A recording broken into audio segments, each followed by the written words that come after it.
paz, irmãos. Amém. Abram suas Bíblias no livro de cartas, primeira carta de João, capítulo 1.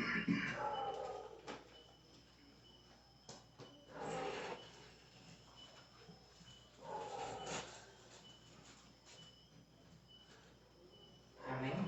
Amém.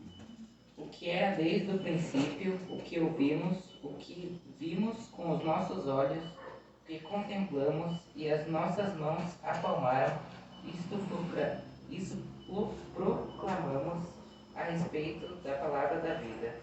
A vida se manifestou, nós a vimos e dela testemunhamos, e proclamamos a vocês a vida eterna, que estava com o Pai e nos foi manifestada. Proclamamos o que vimos e ouvimos, para que vocês também tenham comunhão conosco. Nossa comunhão é com o Pai e com o seu Filho Jesus Cristo. Escrevemos essas coisas para que a nossa alegria seja completa. Amém? Amém. Senhor meu Deus, nosso Pai, obrigado por mais um dia de vida, Senhor. Abençoe as pessoas que estão aqui. Abençoe as pessoas que não estão aqui. Abençoe a irmã Marta, a mãe dela está muito mal. Abençoe a vida dela. Abençoe a vida da minha vizinha também, Senhor. Está quase falecendo também, Senhor. Encontre ela, a filha dela também. E perdoe todos os nossos pecados, Senhor. Em nome de Jesus, amém.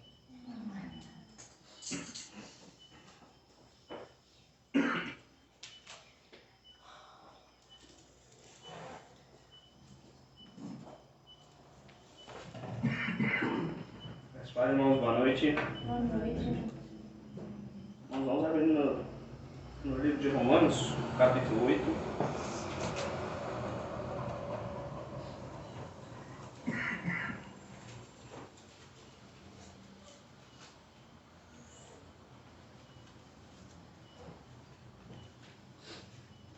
Amém? Amém. Vai ser do versículo 7 a 11.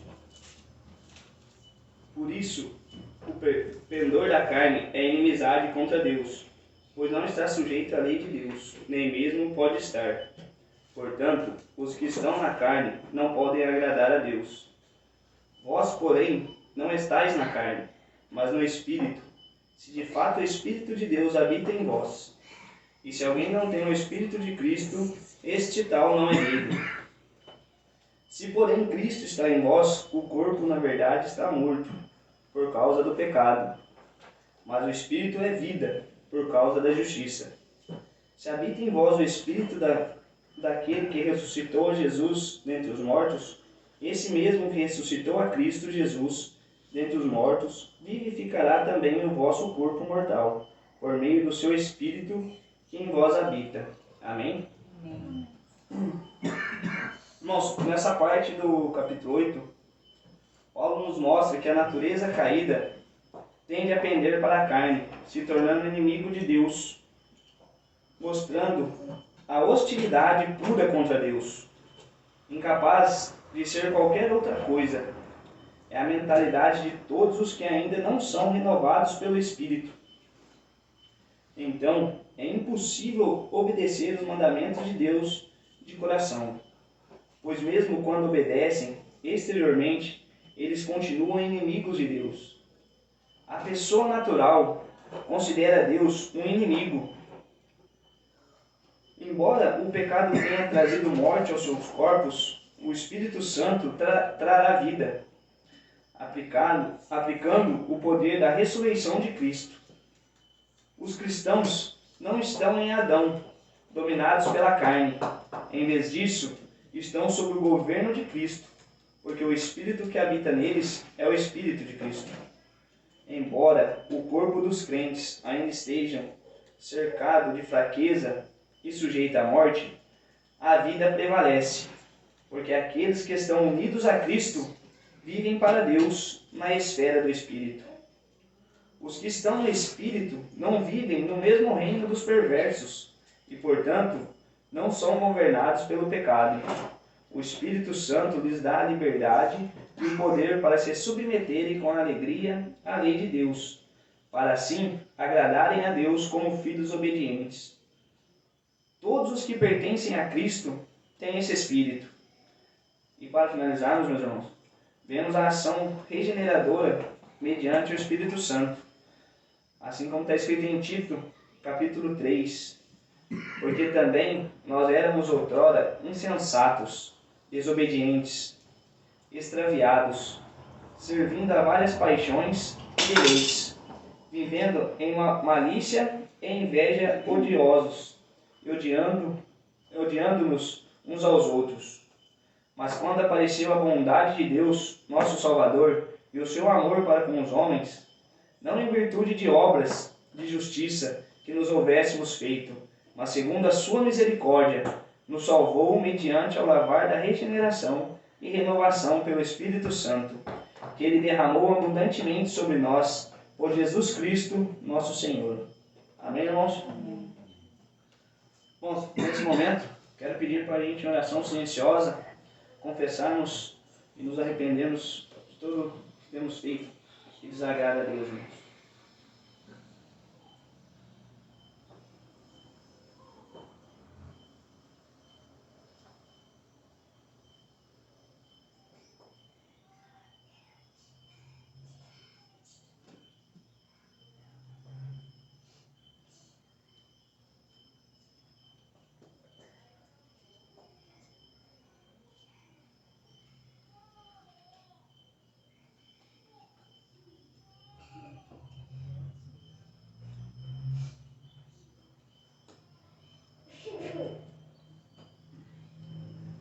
Meu Deus, meu Pai, nós chegamos a Ti nesse momento, ó Deus, para confessarmos, ó Pai,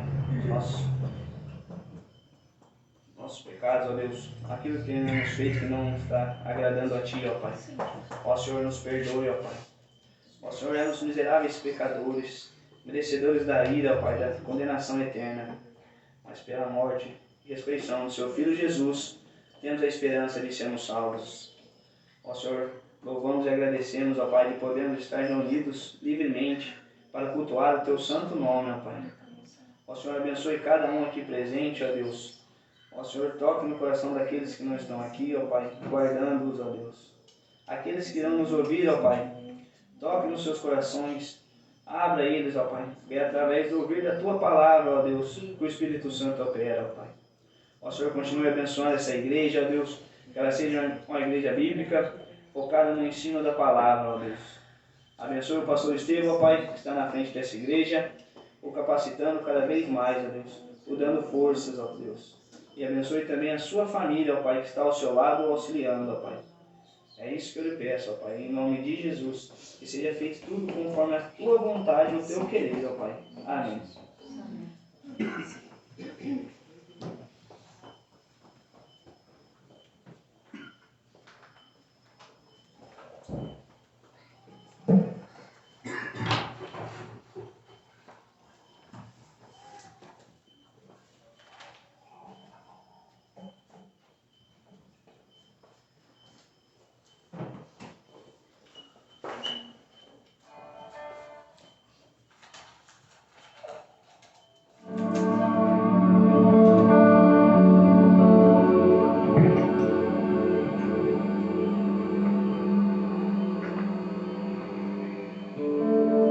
Vamos colocar de pé na presença do nosso Deus para adorar o Senhor.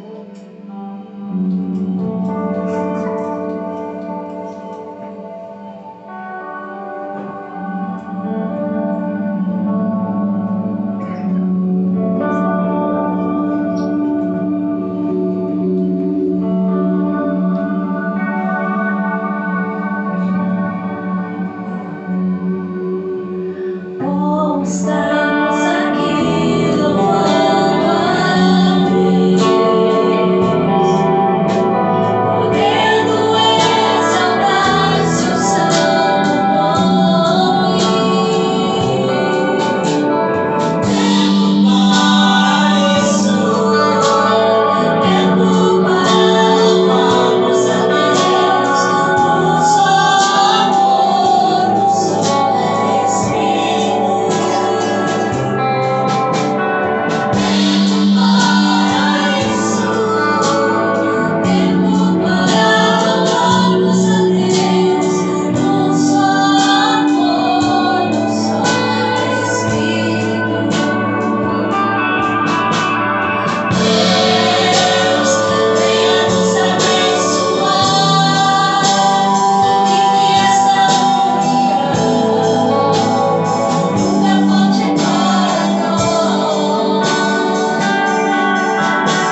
sentar nesse momento.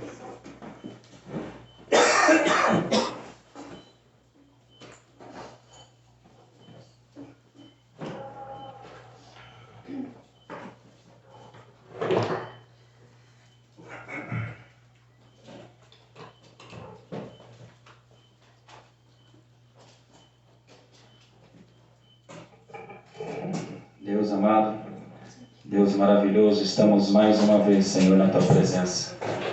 Te agradecemos por cada instante que temos passado em Tua presença, Senhor. Seja, Senhor, nesse local de culto, seja nos nossos lares, seja, Senhor, muitas vezes nos nossos carros, nos nossos veículos, sejam, Senhor, nas nossas, muitas vezes, caminhadas, sejam, Senhor, em qualquer lugar onde nós estivermos, Senhor. Nós sabemos que Tu estás conosco, Senhor. Tu tens sido o nosso socorro bem presente na hora da angústia. Tu tens sido, Senhor, o nosso socorro bem presente nas tribulações, Senhor. Muitas vezes, Senhor, estamos aflitos, mas sabemos que Tu estás conosco, Senhor. Muitas vezes, Senhor, estamos entristecidos, mas sabemos que Tu estás conosco, Senhor, e Tu és a nossa alegria. Muito obrigado, Senhor, por mais essa noite, onde nós podemos nos reunir como Tua igreja, aprender um pouco mais da Tua palavra, falarmos um pouco mais de Ti, Senhor, cantarmos louvores ao Teu santo nome, Senhor. Muito obrigado por todas as coisas. Muito obrigado, Senhor, porque se não fosse pela Tua misericórdia, pela Tua graça, pelo Teu amor, nós já teríamos sido consumidos, Senhor. Muito obrigado por todas as coisas, ó Jesus. Em nome de Jesus. Amém. Convido você a abrir a palavra de Deus no livro de Mateus, capítulo 16.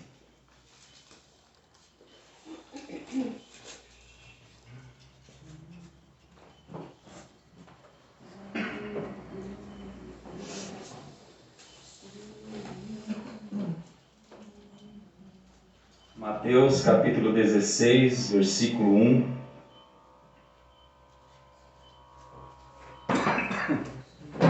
Mateus, capítulo 16, o rei, os fariseus e os saduceus. Mateus, capítulo 16, versículo 1 até o 4, a palavra do nosso Deus diz assim: Aproximando-se os fariseus e os saduceus, tentando, pediram-lhe que lhes mostrasse um sinal vindo do céu. Ele, porém, lhes respondeu: Chegada a tarde, dizeis, haverá bom tempo, porque o céu está avermelhado, e pela manhã, hoje haverá tempestade, porque o céu está em vermelho sombrio. Sabeis, na verdade, discernir o aspecto do céu, e não podeis discernir os sinais dos tempos? Uma geração má e adúltera pede um sinal, e nenhum sinal lhe será dado, senão o de Jonas, e deixando-os, retirou-se. Nós temos aprendido que temos que olhar, estudar, meditar, ler a Bíblia, tendo em vista Cristo.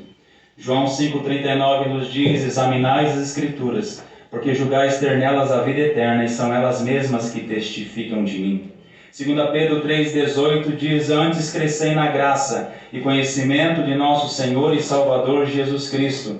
A Ele seja dada a glória, assim agora como no dia da eternidade. João 17,3 diz: E a vida eterna é esta, que te conheçam a ti só, por único Deus verdadeiro, e a Jesus Cristo, a quem enviaste. Temos aprendido ainda sobre as Escrituras, que o nosso objetivo é descobrir o que o autor tensionava comunicar. O significado do texto não está fora de nós. Nós não trazemos a Bíblia, o significado do texto está no texto, porque os autores, com a inspiração do Espírito Santo, reuniram as palavras de modo a comunicar aquilo que eles intencionavam a dizer. Quando lemos a Bíblia, o seu significado não são as ideias que vêm à nossa mente, ou mesmo aquilo que pode ser significativo para nós. Quando lemos a Escritura, quando estudamos a Palavra de Deus, nós estamos escavando à procura do ouro que os escritores inspirados queriam comunicar. Nós não estamos criando significado ao texto, nós estamos procurando o significado do texto.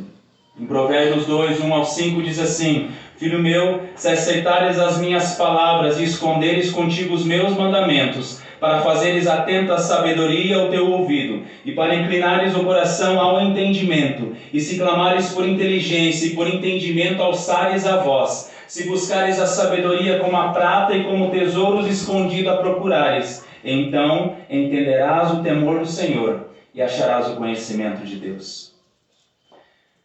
Nós temos visto que Mateus tem um objetivo. Ele está proclamando que Jesus é o Rei, que Jesus é o Messias, que Jesus é o Filho de Davi, que Jesus é o Filho de Abraão, que Jesus é o Filho de Deus.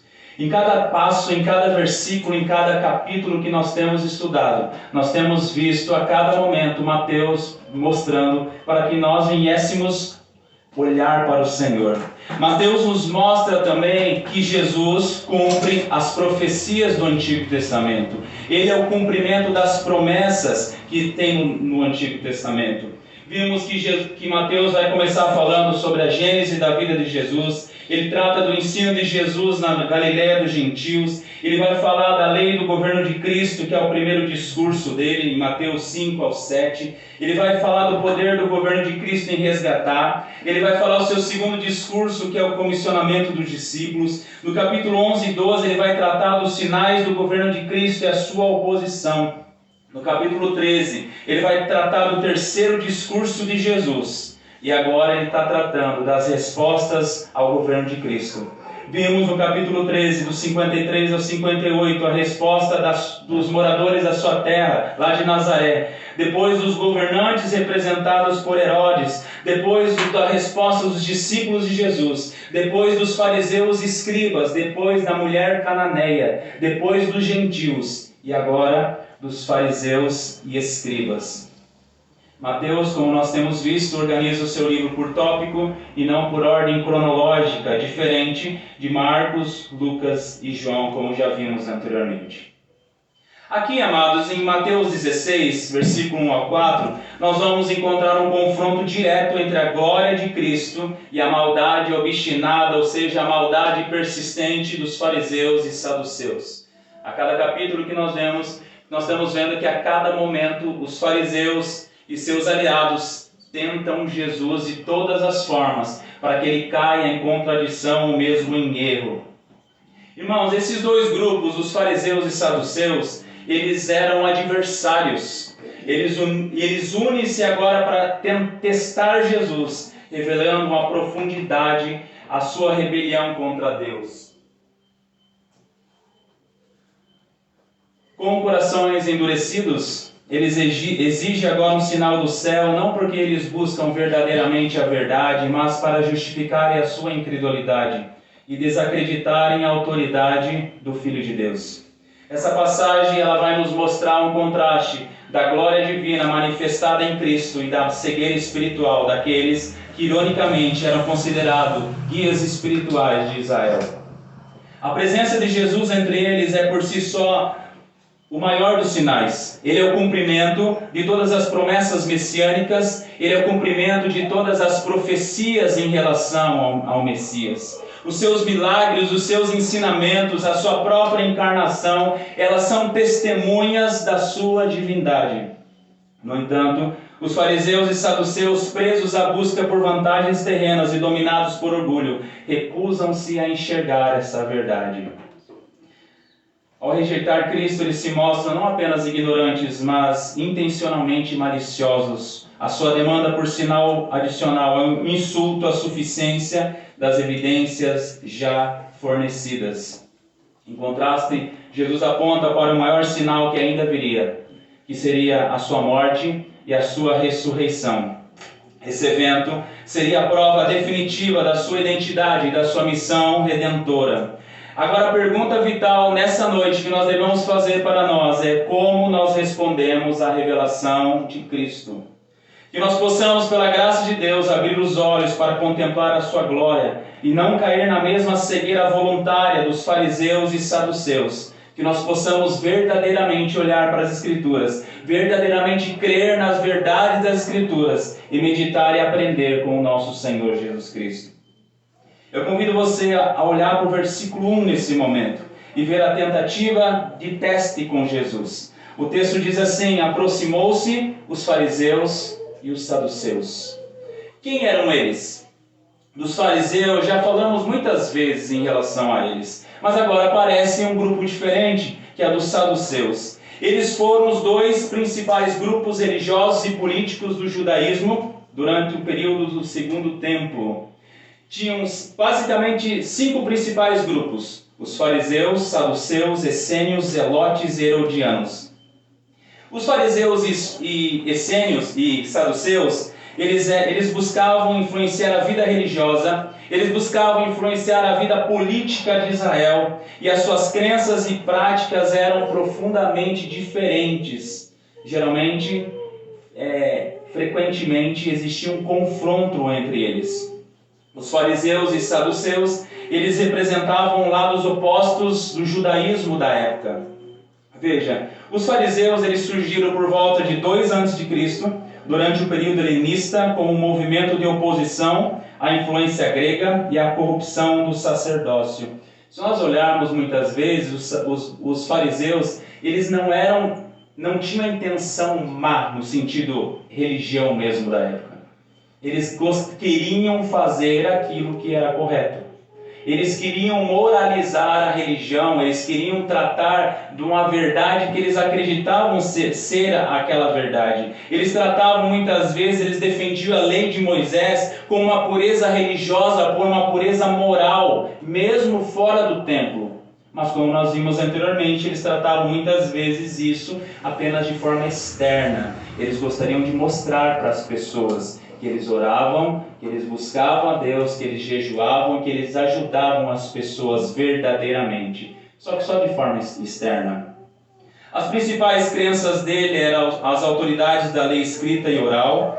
Eles criam na ressurreição dos mortos. Eles criam em anjos e demônios. E eles criam na soberania de Deus e no livre-arbítrio.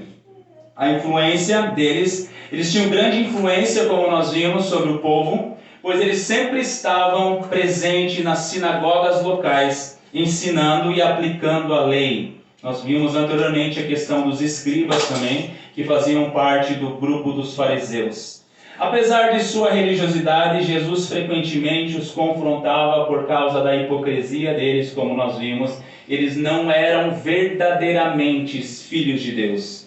E eles tinham um extremo legalismo e um extremo falta de amor. Agora sobre os saduceus. Os saduceus eles surgiram no mesmo período, mas eles se associavam principalmente a classes sacerdotais e aristocráticas. Eles controlavam o templo e ocupavam posições de destaque no Sinédrio, o conselho governamental e religioso de Israel. Basicamente, eles estavam mais elitizados, eles estavam mais na elite do Estado. As principais crenças deles é que eles rejeitavam a tradição oral, era somente a lei. Eles negavam a ressurreição dos mortos, nem uma vida após a morte eles criam. Eles tinham ceticismo em relação aos anjos e demônios, eles não criam na existência de seres espirituais. E eles davam uma ênfase total à liberdade humana, que o homem era totalmente livre, eles negavam totalmente a soberania divina sobre os assuntos humanos. Os saduceus eles tinham menos apoio popular, mas o seu poder vinha de aliança com os governantes romanos e do controle sobre o templo. Por serem mais preocupados com questões políticas, eles frequentemente buscavam manter o status para preservarem suas posições de privilégio. Então vemos que os saduceus eles eram mais políticos, eles buscavam mais a questão do poder. É interessante nós notar também que, embora os saduceus e os fariseus fossem inimigos, eles eram cheios de ódios um para com os outros, eles estavam sempre em conflitos, aqui eles se unem contra Cristo. Isso mostra que mesmo quando pessoas ímpias brigam entre si, elas não hesitam em se juntar para se opor a Deus e para combater a verdade das Escrituras. Isso demonstra também que sua oposição é mais sobre rejeitar o governo de Cristo do que sobre posições teológicas. A busca por um sinal do céu aqui nos mostra uma incredulidade intencional, uma incredulidade deliberada. Eles tinham intencional, eles estavam hostis, porque eles queriam ser hostis para com o Senhor. Apesar de terem testemunhado milagres, eles queriam uma evidência que para eles deveria ser incontestável. Eles queriam um sinal do céu. Veja o que o nosso versículo continua dizendo. Diz: aproximando-se os fariseus e saduceus, tentando, pediram-lhe. Marcos, ele vai nos dizer em Marcos 8,11, sobre esse texto, ele vai dizer assim: e saindo os fariseus, puseram-se a discutir com ele e tentando pedir um sinal do céu. Marcos, ele vai nos falar que eles estavam numa discussão. Eles entraram em discussão com Jesus. Eles puseram-se a discutir com ele para o tentar. Isso nos mostra que quando eles foram derrotados no debate, eles recorreram a outro método. Como pessoas teimosas que sempre são encurraladas e não querem admitir a verdade, eles mudaram o foco da verdade. Mudaram o foco do debate, eles mudaram o foco da conversa. Eles tentaram, de outra forma, mudar aquilo que estava sendo falado. Embora não esteja claro sobre o que eles estavam discutindo, sobre o que eles estavam falando, é muito provável que eles estavam questionando, como sempre acontecia, a questão do ministério de Jesus. Eles estavam discutindo acerca da missão de Jesus. Porque Jesus sempre fazia coisas novas e ousava afirmar que estava restaurando o reino de Deus. E que ele era filho de Deus e foi enviado pelo Senhor. Sem mais argumentos contra os seus ensinamentos, eles pediram que ele mostrasse um sinal dos céus. Amados, nós sabemos que Jesus poderia mostrar 100 sinais do céu para eles. Eles mesmo assim não iriam acreditar. Além disso, muitos milagres já tinham provado que Jesus era o Cristo, que Jesus era o Filho de Deus. Quase ao ponto deles serem tocados por causa disso. Quantas coisas já que eles tinham vindo. Portanto, um sinal do céu aqui mostra uma recusa obstinada em reconhecer a fonte celestial, tendo em vista os muitos milagres que Jesus já tinha realizado. Os muitos sinais que Jesus já tinha feito. Os sinais já claros foram desprezados por eles. Então, um sinal distante e obscuro faria ainda menos diferença. Da mesma maneira, amados irmãos, hoje, muitos homens pedem sinais e pedem milagres para crerem no Evangelho. Como se o Evangelho precisasse ser provado, como se algo precisasse, ainda o Senhor precisasse fazer algo.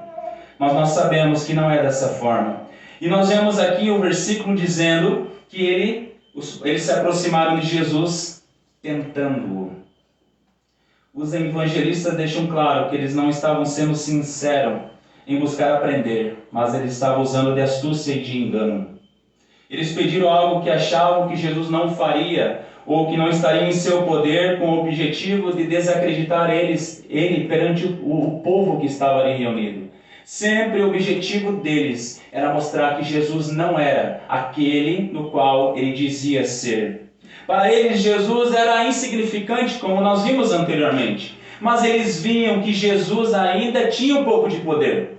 Então eles queriam, de certa forma, o plano deles era expor a fraqueza de Jesus. Era mostrar que Jesus tinha detalhes dele que ele não conseguiria se manter. Então é como se alguém chegasse e dissesse assim: me prove que tu és o Filho de Deus. Faça o céu se abrir. Mostre um sinal do céu. E eu não faço. Então a pessoa vai dizer: ó, tá vendo? Ele não é Filho de Deus. Ele não é quem ele diz ser. De forma semelhante, incrédulos tentam a Deus quando murmuram por não receber aquilo que desejam e acusam Deus de não ter poder suficiente. Quantas vezes nós oramos pelas pessoas, crendo que o Senhor pode curá-las, crendo que o Senhor possa restaurá-las, mas muitas vezes as coisas não acontecem. E os incrédulos, o que eles dizem? Viu? Deus não existe, me prova que Deus existe. Que se a pessoa não ressuscitou, se o teu pai faleceu, se a tua mãe faleceu, se tal pessoa faleceu, se tal pessoa não foi curada, veja, é uma amostra que Deus não existe, que Jesus não tem poder. Muitos, como esses líderes, pedem provas adicionais de Deus, mesmo quando já possuem evidências suficientes que o Senhor é o Rei, o Senhor dos Senhores. A fé genuína não demanda sinais extras, mas confia nas promessas reveladas em Deus, na sua palavra. João 20:29 diz assim: bem-aventurados que não viram e creram. É muito difícil nós nos mantermos cristãos de verdade quando nós não sentimos nada. Muitas pessoas acham que elas têm que ir nos lugares, elas têm que sentir algo. Elas têm que sentir um arrepio, elas têm que sentir um fogo dentro delas, elas têm que sentir algo para que Deus esteja se manifestando. Mas é muito difícil para elas quando elas não sentem nada. Existia um caso de um homem que acreditava que cada vez que ele sentisse um arrepio, era Deus falando com ele. Era o Senhor passando naquele lugar, ministrando através de alguém. Um dia ele passou por um comício e sentiu um arrepio. E ele pensou que Deus estivesse naquele local. Os nossos sentimentos, as nossas sensações, elas nos enganam. As nossas emoções, elas nos enganam. Nem sempre as emoções das pessoas é realmente a presença de Deus. Bem-aventurado os que não viram e creram. Agora observe o versículo 2, o discernimento errado deles. Eles fecharam os olhos para os sinais. Diz assim: ele, porém, lhes respondeu: chegada a tarde, dizeis, haverá bom tempo, porque o céu está avermelhado. Com essas palavras, Jesus os lembra que ele já havia demonstrado poder suficiente para que eles reconhecessem o momento especial da sua vida. Jesus era o cumprimento de tudo aquilo que estava escrito, e eles poderiam ver em cada detalhe. Eles poderiam ver em cada palavra que ele estava dizendo. Eles poderiam ver em cada cura que Jesus fazia. Mas eles escolheram por conta própria fechar os olhos, rejeitar a verdade, mesmo com evidências tão claras que era o Senhor. A comparação que ele faz é muito adequada. Observe. Assim como as pessoas conseguem prever se um dia será bom ou ruim observando o céu, mesmo que às vezes o clima mude de forma inesperada, os sinais da natureza dão pistas suficientes. Tem um amigo meu que se diz que é pescador, a gente pergunta para ele: vai chover hoje? Ele olha para o céu e diz: sim, há sinais que hoje vai chover. As pessoas entendem muitas vezes em relação ao tempo.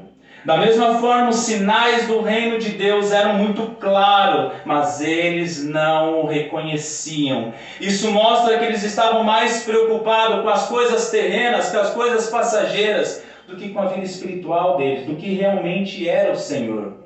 Eles não eram cegos por falta de entendimento, mas eles eram porque deliberadamente eles escolhiam não ver.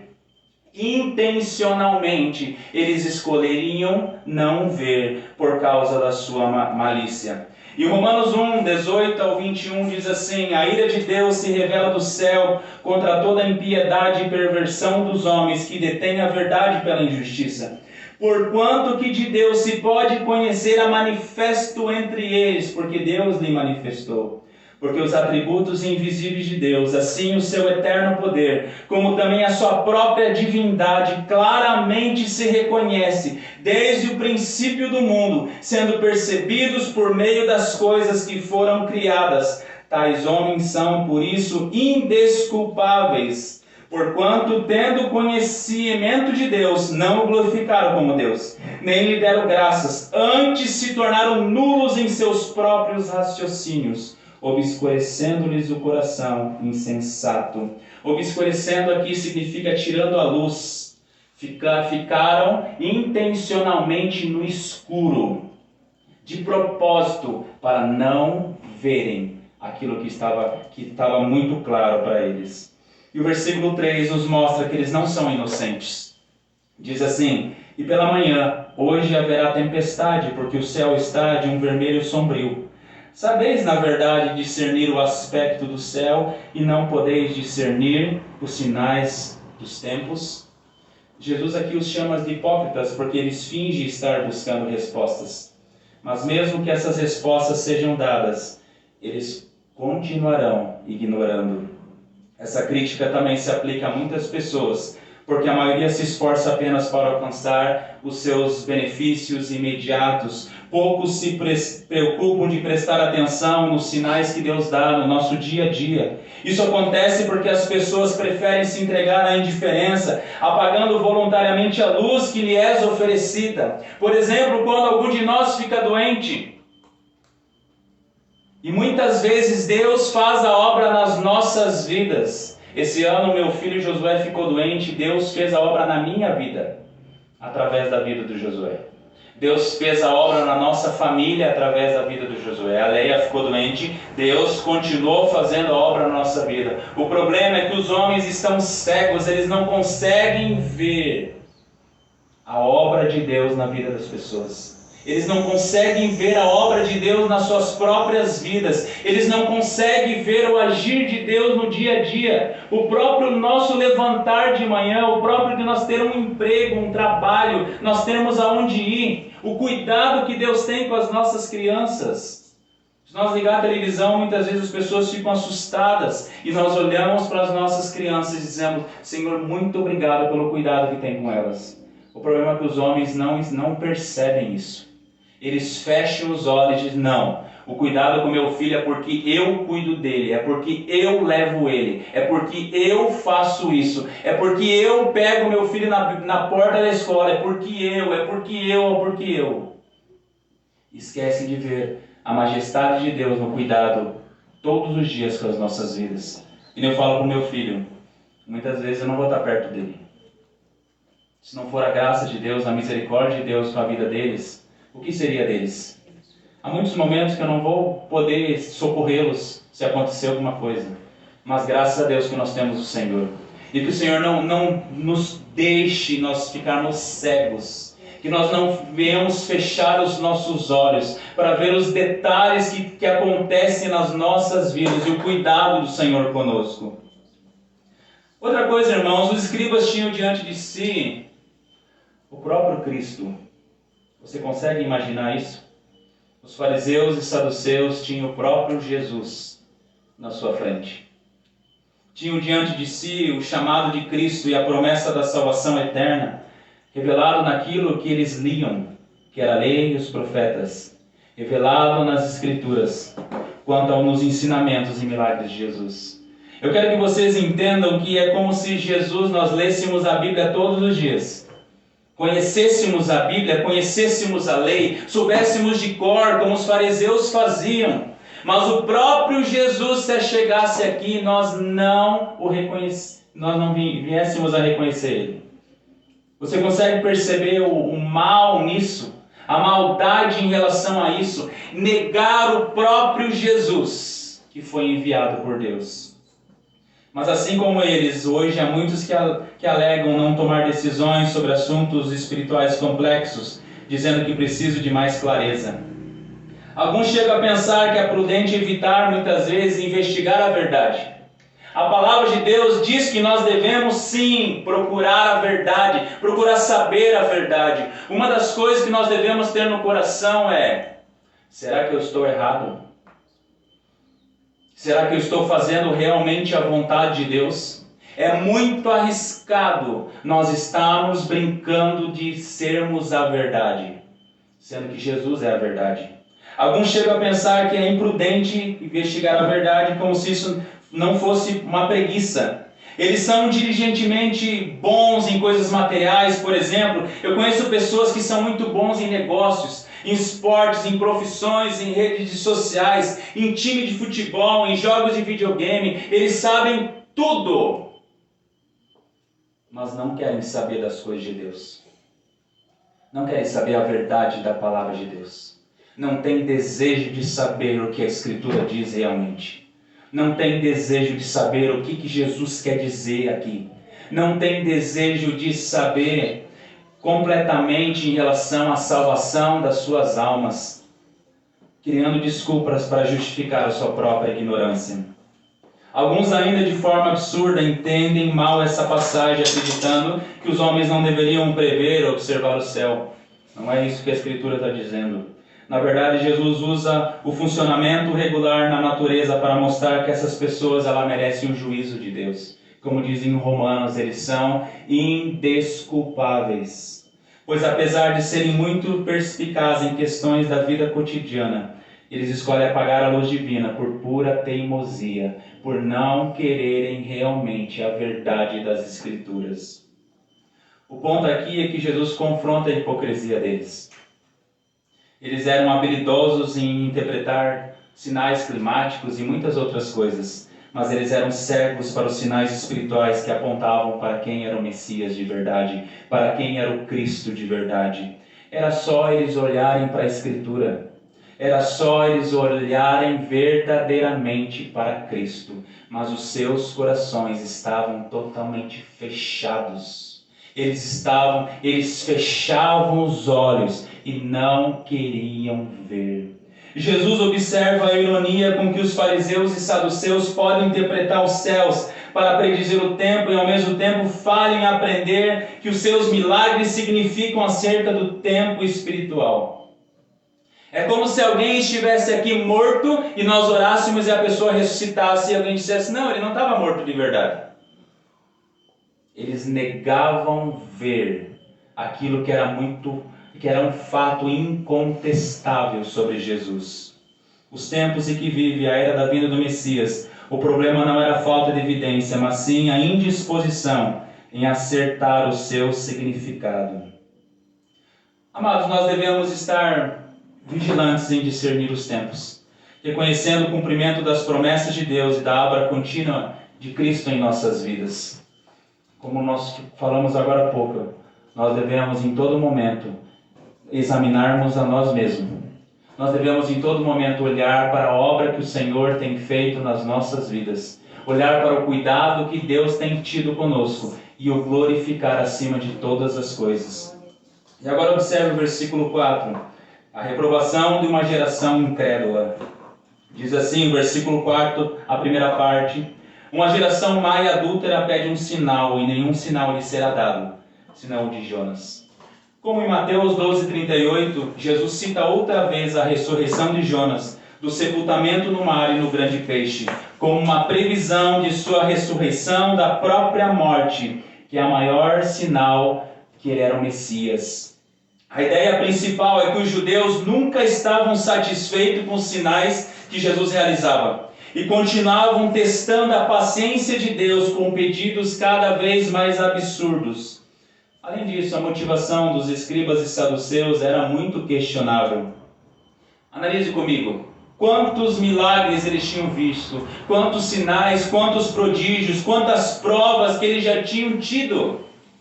Eles já tinham visto muitos, mas eles pedem mais sinais com a maneira de tentar desqualificar Jesus, não por uma verdadeira busca de fé. Se olharmos para o texto, nós vemos que eles não desejavam um sinal para serem convencidos, mas eles procuravam um sinal para ter uma desculpa para não acreditarem e para fazer com que o povo não acreditasse mais em Jesus. Mateus Engler escreveu que a busca deles por sinais era um reflexo de seu orgulho e da sua teimosia.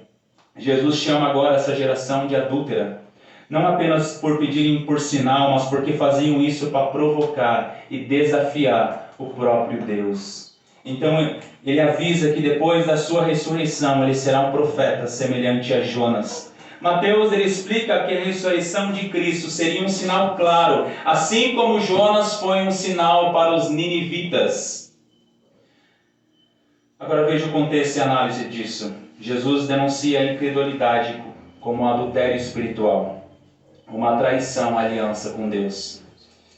Estava no Antigo Testamento que Deus enviaria o seu Salvador, enviaria o Messias, enviaria o seu próprio Filho para os salvá-los. Estava escrito nas Escrituras, mas eles os rejeitam, eles não querem saber da aliança com Deus. O sinal de Jonas refere-se à morte, sepultamento e ressurreição de Cristo, apontando para o maior ato redentor de Deus. R.C. Sproul ele comentou que o sinal de Jonas é uma tipologia clara da morte e ressurreição de Cristo. Assim como Jonas foi um sinal para os ninivitas, Jesus é o sinal para esta geração. A sua ressurreição dos mortos após 3 dias é a prova conclusiva de sua messianidade e da sua divindade. Hermann Ridderbos ele observou que a referência ao sinal de Jonas serve para ilustrar a rejeição de Israel e a aceitação dos gentios. Assim como Jonas foi um sinal para os ninivitas, Jesus, através de sua ressurreição, se tornará um símbolo para todas as nações, mostrando que a salvação de Deus alcança além dos limites de Israel. O Evangelho é suficiente para a prova da soberania e salvação do Senhor. A ressurreição de Cristo é o centro da fé cristã e o sinal definitivo do reino de Deus. 1 Coríntios 15, 3 e 4 diz assim: antes de tudo vos entreguei o que também recebi, que Cristo morreu pelos nossos pecados, segundo a Escritura, e que foi sepultado e ressuscitou ao terceiro dia, segundo as Escrituras. E aí chegamos ao versículo 4, a parte final, que é o abandono dos incrédulos. Veja, e deixando-os, retirou-se. A retirada de Jesus aqui significa o julgamento de Jesus sobre eles, por causa da sua persistente incredulidade. Jesus não se submete às exigências humanas, mas age conforme a vontade soberana de Deus. Esse ato ressalta que a graça de Deus não é um crédito que Ele nos dá. A graça de Deus é o próprio Jesus. Como Scott Huber ele afirmou assim: nas Escrituras, a graça de Deus nunca é separada do Deus da graça, e em particular do Deus homem da graça, Jesus Cristo. Os dois estão tão entrelaçados que Paulo pode chamar a vinda de Cristo da vinda da graça. Toda a graça vem a nós, portanto, através de Cristo, em Cristo, ou como João coloca, de sua plenitude. Talvez Paulo descreva mais gloriosamente do que todos quando escreve em Efésios 1, 4 ao 6. Assim como Deus nos entregou nele, antes da fundação do mundo, para sermos santos e irrepreensíveis perante ele, em amor nos predestinou para ele, para a adoção de filhos, por meio de Jesus Cristo, segundo o beneplácito de sua vontade, para o louvor da glória de sua graça. Como que Ele deu a sua graça? Que Ele nos deu gratuitamente ao amado. A graça vem a nós, no amado, em nenhum outro lugar. A graça é a seiva da verdadeira videira, o calor da verdadeira luz, o afeto do verdadeiro noivo. Em outras palavras, quando Deus nos dá graça, Ele nos dá Cristo. A igreja deve proclamar fielmente aquilo que a Escritura diz. Deve proclamar fielmente o Evangelho, mas também nós devemos reconhecer que o resultado ele pertence somente a Deus. Se nós olharmos aqui, nós vamos ver que nós devemos orar por corações transformados, mas não podemos forçar a fé. Mateus 7,6 fala: não deis aos cães o que é santo, nem lanceis ante os porcos as vossas pérolas, para que não as pisem com os pés, e voltando-se vos dilacerem. Eu trouxe algumas aplicações em relação a esse texto para a Igreja do Senhor. A primeira dela é reconhecer os sinais da presença de Cristo. Os fariseus e saduceus, eles exigiram um sinal vindo do céu. Eles ignoraram os sinais que o Senhor já tinha mostrado, mandado, como os seus milagres, como os prodígios que Ele estava fazendo, como as transformações que o Senhor estava fazendo, aquilo que Cristo já havia realizado. Eles tinham provas suficientes, mas seus corações estavam endurecidos e eles não queriam ver. Assim como eles, muitas vezes nós buscamos evidências extraordinárias de Deus. Enquanto nós negligenciamos as maneiras claras e cotidianas pelos quais Ele se revela. Assim como muitas vezes nós buscamos fazer apenas as nossas vontades, os nossos desejos, mas não queremos realmente fazer o que diz a Escritura. Nós devemos aprender a enxergar os sinais que Deus já nos deu, especialmente aquilo que está escrito e na obra do Espírito Santo em nossas vidas. Em vez de exigir provas adicionais, nós devemos nos humilhar diante da revelação que nós já temos, que é a palavra do Senhor. Em Romanos 1,20, como lemos, diz: porque os atributos invisíveis de Deus, assim o seu eterno poder, como também a sua própria divindade, claramente se reconhece desde o princípio do mundo, sendo percebidos por meio das coisas que foram criadas. Tais homens são, por isso, indesculpáveis. Em segundo lugar, o cuidado com a hipocrisia religiosa. Jesus chama os fariseus e os saduceus de hipócritas, pois eles fingiam buscar a verdade, eles fingiam querer saber realmente, eles fingiam querer aprender realmente, enquanto eles rejeitavam deliberadamente a luz. Esse tipo de hipocrisia religiosa ainda é uma tentação, quando usamos práticas externas para mascarar corações que muitas vezes estão totalmente distantes de Deus. Nós devemos examinar sempre a nossa motivação no serviço cristão. O nosso culto, a nossa oração, nossas boas obras devem fluir de um coração sincero que ama a Cristo verdadeiramente e reconhece sua glória. Não de um desejo de reconhecimento humano ou autojustificação. Em Mateus 23, 27 ao 28 diz assim: Ai de vós, escribas e fariseus hipócritas, porque sois semelhantes aos sepulcros caiados, que por fora se mostram belos, mas interiormente estão cheios de ossos de mortos e de toda imundícia. Assim também vós exteriormente pareceis justos aos homens, mas por dentro estáis cheios de hipocrisia e de iniquidade. Terceiro lugar, a confiança na suficiência de Cristo. Jesus indicou que a sua ressurreição seria o único sinal necessário, assim como Jonas foi um sinal para os ninivitas. A ressurreição de Cristo é o maior fundamento da nossa fé. Nós cremos que Jesus veio, morreu e ressuscitou na cruz do Calvário. Então esta é a confirmação da sua vitória sobre o pecado e sua morte. Que não venhamos buscar sinais ou experiências além da suficiente obra redentora de Cristo na cruz do Calvário. Que venhamos confiar que a morte e ressurreição de Jesus são suficientes para assegurar a nossa salvação e nos guiar à vida cristã. 1 Coríntios 15, 17 diz: E se Cristo não ressuscitou, é vã a nossa fé, e ainda permaneceis nos vossos pecados. Em quarto lugar, a cegueira espiritual e a malícia deliberada. Os fariseus e saduceus não apenas falharam em reconhecer Jesus, mas eles negaram, rejeitaram a sua autoridade. Essa cegueira espiritual é o resultado de corações endurecidos pela incredulidade e apego às coisas terrenas, apegos às suas próprias vontades, aos seus próprios desejos. Nós devemos orar por corações humildes e receptivos à verdade da palavra do Senhor. Além disso, essa passagem nos lembra a evangelizar com paciência, entendendo que apenas o Espírito Santo pode abrir os olhos daqueles que estão espiritualmente mortos e espiritualmente cegos. 2 Coríntios 4,4 diz: Nos quais o Deus desse século cegou o entendimento dos incrédulos, para que lhes não resplandeça a luz do Evangelho da glória de Cristo, o qual é a imagem de Deus. Em quinto lugar, o discernimento espiritual. Jesus destacou que os líderes religiosos sabiam interpretar o tempo, sabiam interpretar o clima, mas não conseguiam discernir os sinais espirituais. Isso nos alerta contra uma mentalidade que valoriza o discernimento das questões terrenas, mas negligencia as prioridades eternas, negligencia a palavra do Senhor. Que nós venhamos pedir a Deus discernimento para compreender a sua vontade, discernimento para compreender as suas verdades, especialmente quando nós estamos em dúvida, principalmente quando nós estamos em crise, quando nós estamos aflitos, quando nós não sabemos que decisão tomar.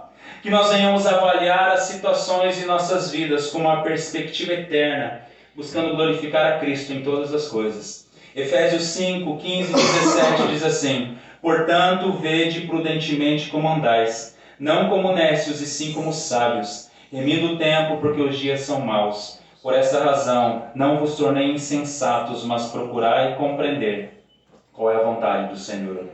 Essa passagem aqui de Mateus 16 revela a cegueira espiritual e a incredulidade desses religiosos, fariseus e saduceus, que mesmo diante de tantos sinais, eles recusavam-se a reconhecer Jesus como Filho de Deus. Eles buscavam um sinal do céu, mas ignoravam aquele que era o próprio cumprimento das promessas de Deus.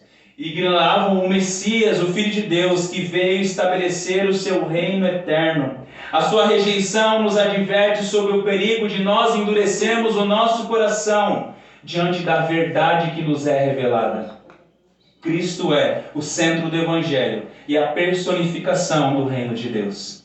A sua vida, a sua morte, a sua ressurreição são a base da nossa esperança e a base da nossa redenção. Sem Ele não há esperança. Cristo é a própria graça. Assim como Ele declarou que nenhum outro sinal seria dado além do sinal de Jonas, isto é, sua ressurreição, nós somos lembrados que nossa fé repousa na obra consumada de Cristo.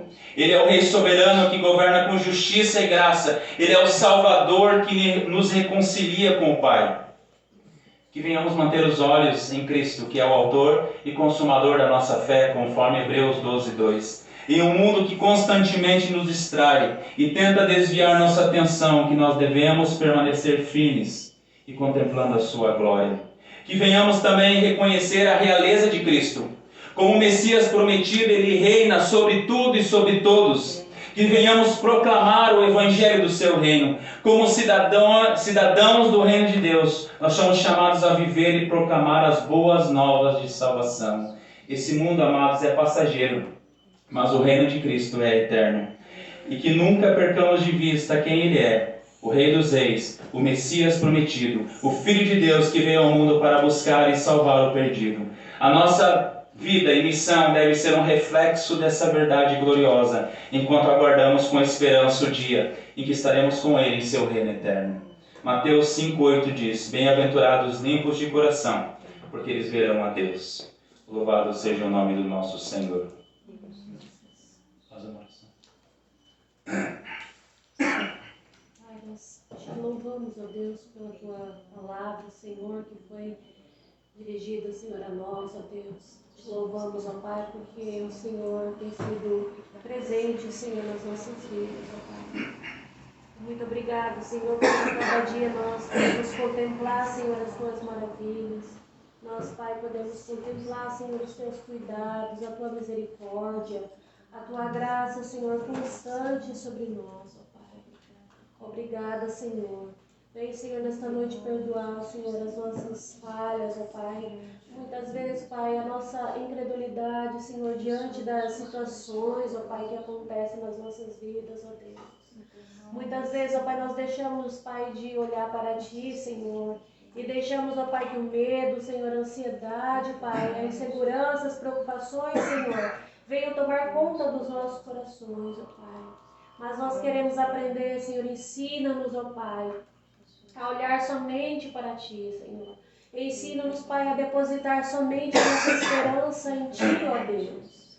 Porque Tu és o nosso Senhor, Tu és o nosso Salvador, Tu és o nosso refúgio, ó Pai. Tu és o nosso socorro, Senhor. Em Ti, Senhor, nós podemos confiar, ó Pai. Em Ti, Senhor, nós podemos lançar todas as nossas ansiedades, preocupações, ó Pai, todas as nossas dores, porque o Senhor tem cuidado de nós, ó Pai. Obrigada, Deus, pela Tua fidelidade para conosco, Senhor. Mesmo diante da nossa infidelidade, Senhor. Mesmo diante das nossas falhas, das nossas faltas, das nossas negligências, Senhor. O Senhor tem sido, Pai, misericordioso, ó Pai. O Senhor tem sido, Senhor, gracioso conosco, Pai. Muito obrigado, ó Deus. Obrigado, Senhor, por esta noite. Obrigado pela Tua palavra, Senhor. Obrigado por cada vida que aqui está, ó Pai. Que essa palavra, Senhor, venha, Pai, ficar no nosso coração. Que nós venhamos meditar nela, Senhor. Que nós venhamos pensar, Senhor. Ó Deus, e que nós possamos aprender a cada dia, ó Deus. Poder enxergar, Senhor, aquilo que Tu tens feito a nós, ó Pai. Muito obrigado, Senhor. Nesta noite, Pai, nós colocamos diante de Ti, Senhor, a vida da irmã Florinda, ó Pai, a vida da Marta, Senhor, a vida da Miriam que está ali, ó Deus. Visita elas neste momento, Senhor. Ó Pai, que elas possam sentir a Tua presença, que elas possam se sentir amparadas por Ti, Senhor. Ó Deus, em nome de Jesus, que a Tua vontade, Pai, seja feita, Senhor. Oh Deus, neste momento também visita ali, Senhor, a vida da Rô, Senhor, a minha vizinha, ó Pai. Ali que está naquele hospital, a sua filha, ó Deus.